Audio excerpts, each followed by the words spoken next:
This is Distributed Computing Assignment 2 submission, group number 20.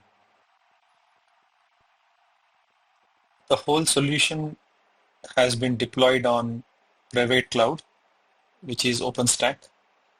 We have created 3 instances: file server, client 1, and client 2. So file server, client 1, and client 2 um, are in front of the screen. File server is running on the port 9000, and the client 1 DME is running on 16001 port, connecting to the file server, which is on port 9000. Client 2 is running on the port 16002, connecting to the file server port number 9000. So we are starting the file server. The connectivity between these 3 instances have been established, and the 3 VMs are talking to each other over the network. You can see the file server is currently in the listening state on the file server node. From the client 1, we are initiating the DME chat. We can clearly see that DME on the node Adam has been initialized and listening on the port 16001. We are starting the DME on the another client called Lucy on the port 16002. Here client 1 and client 2 are talking to the file server. When I enter view command, we can see that the chat log is appearing in front of the screen. At the same time, I can see the view request is served by the file server. The shared chat consists of all the chat history of both client 1 and client 2. From the client 2 also, when we run view, we can be able to see the chat log printed. That means both client 1 and client 2 view requests are served by the file server. Coming to the post requests. So when we do post some message,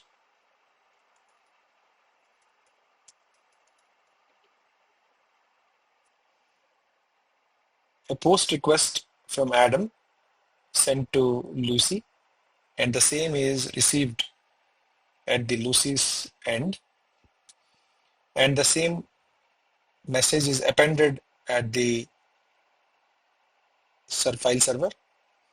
And when we run view again, the new post message appears in the shared chat, and the same is the case with the client 2. When client 2 posts new message from Lucy, the same is posted to Adam, and Adam is receiving the request and also acknowledging back to Lucy with a timestamp. And every post and view request is documented and served using the logging at the file server end.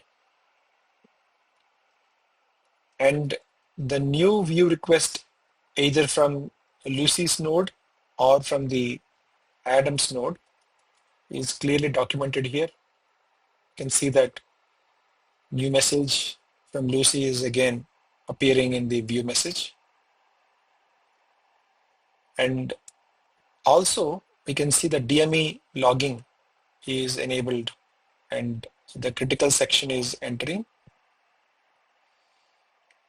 During the tiebreakers, so we will explain how the tiebreaker works when both of them sends the message at the same time. I'll be enabling the broadcast input at the same time. In the meantime, I'll prepare the commands ready.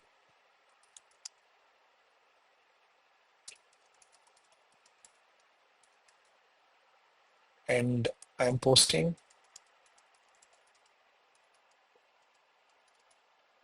So I'll be executing both of these commands at the same time to see how the tiebreaker in the mutual exclusion algorithm works. We will be broadcasting the input at the same time. So when I click on enter, the enter as a command will be sent to both the terminals at the same time. We can see that the both of them entering into the critical section. However, only Adam's request is prioritized over Lucy because they both are sending the timestamps at the same time. Also, the same is observed on the file server that both of the post requests received at the same timestamp. However, when we do view, we can clearly see that Adam's request is prioritized over Lucy to avoid the conflicts, and the tiebreaker happens using the node ID, that is username. If we move back to the code related to this, the file server is currently running on 9000 port, serving the request and having the shared chat. Coming to the DME, DME is basically segregated in 3 different sections. Logical clock for ordering. So the Lamport logical clock, every node maintains a single Lamport logical clock. The clock is incremented before sending any message, especially the requests. When a node receives a message, it updates its clock to be max of local clock and received timestamp +1. This ensures that all events are ordered according to the past events or happened before relation. And coming to the critical section. So this is the critical section and very important for the tiebreakers. When the user runs the post command, the client enters the wanting state and it generates request messages containing current Lamport timestamp and its node ID. And the client then sends the request to its peer, right? And another important section is mutual agreement. So when a peer, in this case, in this example, Lucy receives a request from Adam. If Lucy is released, Lucy sends an immediate reply back to Adam that the release is granted. If Lucy is holding, then Lucy defers the request and queues Adam's ID. If Lucy is wanting, that means if Lucy is also trying to post at the same time that Adam is posting, then Lucy compares the timestamps. If Adam's request is older, then Adam has priority. Lucy sends a reply to Adam. If Adam's request is newer, then Lucy has priority. Lucy defers Adam's request. And as we just saw how the tiebreaker works, if the timestamps are equal, then node ID is used to break the tie, ensuring a unique order. So in this example, we clearly saw that on the file server, both the post requests received from 2 different clients at the same time. However, in the view request, you can clearly see that Adam is prioritized over Lucy, even though the timestamp is similar.